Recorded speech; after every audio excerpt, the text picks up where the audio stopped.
Indians out అంటూ ప్రచారం చేసి మాల్దీవ్స్ అధ్యక్షునిగా ఎన్నికయ్యారు ముయిజ్. మరి ఇప్పుడు ఎందుకు ఇండియన్స్ రావాలి, ఇండియన్స్ కావాలి అంటూ మన ముందు దేబరిస్తున్నారు? భారత్ సాయం లేకుండా మాల్దీవ్స్ మనగలగలేదా? ఆ దీవుల దేశానికి మనం ఎందుకు సాయం చేశాం? Watch this report.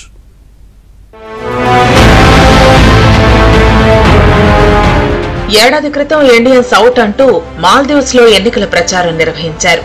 భారతీయులు దేశం నుంచి బయటకెళ్లాలంటూ ఇండియా హెడ్ క్యాంపెయిన్ నిర్వహించి మాల్దీవ్స్ అధ్యక్షుడయ్యారు ముయిజ్. మాల్దీవ్స్ ప్రెసిడెంట్ గా బాధ్యతలు చేపట్టాక కూడా భారత్ ను శత్రువుగానే చూశారు. చైనాకు దగ్గరయ్యేందుకు ప్రయత్నించారు. ఆ దేశంలో ముయిజ్ పర్యటిస్తూ వాణిజ్య ఒప్పందాలు చేసుకున్నారు. అయితే దీనికి ధీటుగా కౌంటర్ ఇచ్చింది భారత్. మన ప్రధాని నరేంద్ర మోదీ మాల్దీవ్స్ కు బదులుగా లక్షద్వీప్ టూరిజాన్ని ప్రోత్సహించారు. స్వయంగా నరేంద్ర మోదీనే సముద్రంలో డైవ్ చేస్తూ సాహసాలు చేయాలనుకునేవారు తమ లిస్టులో లక్షద్వీప్ ను చేర్చుకోవాలంటూ ఫోటోలు షేర్ చేశారు. దీంతో ప్రముఖులంతా మాల్దీవ్స్ టూర్స్ రద్దు చేసుకోవడంతో ఆ దేశానికి ఆదాయం భారీగా పడిపోయింది. ఉపాధి దెబ్బతింది.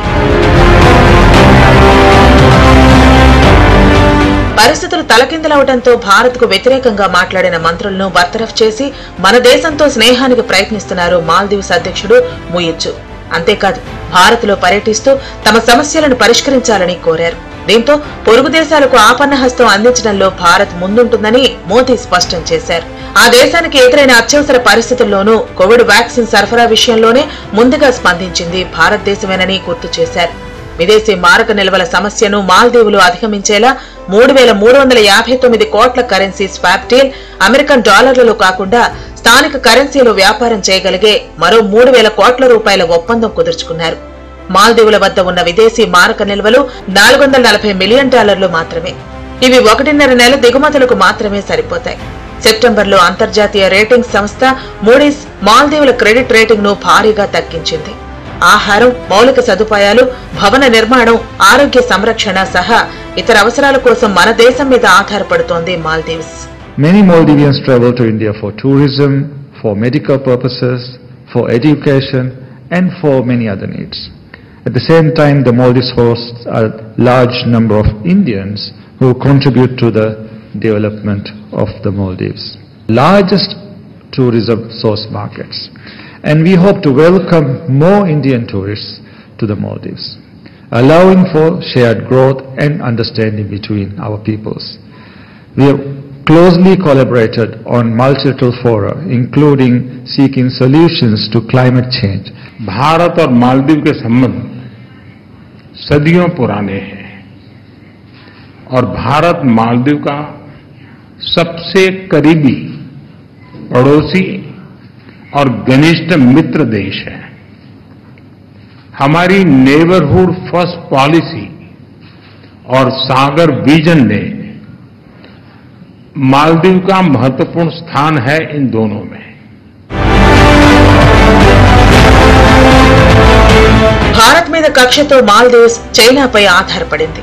ఇదే అదనుగా భావించిన చైనా మాల్దీవ్స్ కు భారీగా అప్పులిచ్చి ఆర్థిక సంక్షోభంలో ముంచేసింది. మాల్దీవులను రక్షించేందుకు మరే ఇతర దేశం ముందుకు రాకపోవడంతో భారత్తో దెబ్బతిన్న సంబంధాలను చక్కదిద్దుకుంటున్నారు ముయిజ్. మాల్దీవుల్ని సందర్శించే భారతీయుల సంఖ్య గతేడాది 50,000 తగ్గింది. దీనివల్ల మాల్దీవులకు $150 మిలియన్ నష్టం వచ్చినట్లు అంచనా. భారతదేశాన్ని కాదనుకుంటే మునిగిపోతామని గ్రహించారు. అందుకే తమ దేశానికి రావాలంటూ మాల్దీవ్స్ అధ్యక్షుడు పదే పదే విజ్ఞప్తి చేస్తున్నారు. హిందూ మహాసముద్రం మధ్యలో ఉన్న దాదాపు 1,200 పగడపు దీవుల సముదాయమే మాల్దీవులు. కేరళకు సమీపంలో ఉండే ఈ దేశ జనాభా 5,25,000. అంటే మన రాష్ట్రంలో ఒక జిల్లా అంత కూడా కాదన్నమాట. పర్యాటకమే ప్రధాన ఆదాయ వనరు. 25,000 మంది ఇదే రంగంలో పనిచేస్తున్నారు.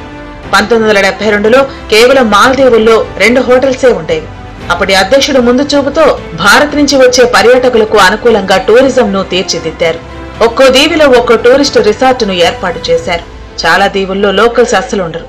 రిసార్టుల్లో పనిచేసేవారు విదేశీ పర్యాటకులే కనిపిస్తారు. ఒకప్పుడు అత్యధికంగా భారత పర్యాటకులే వెళ్లేవారు. ఇప్పుడు ఆ స్థానాన్ని చైనా ఆక్రమించింది.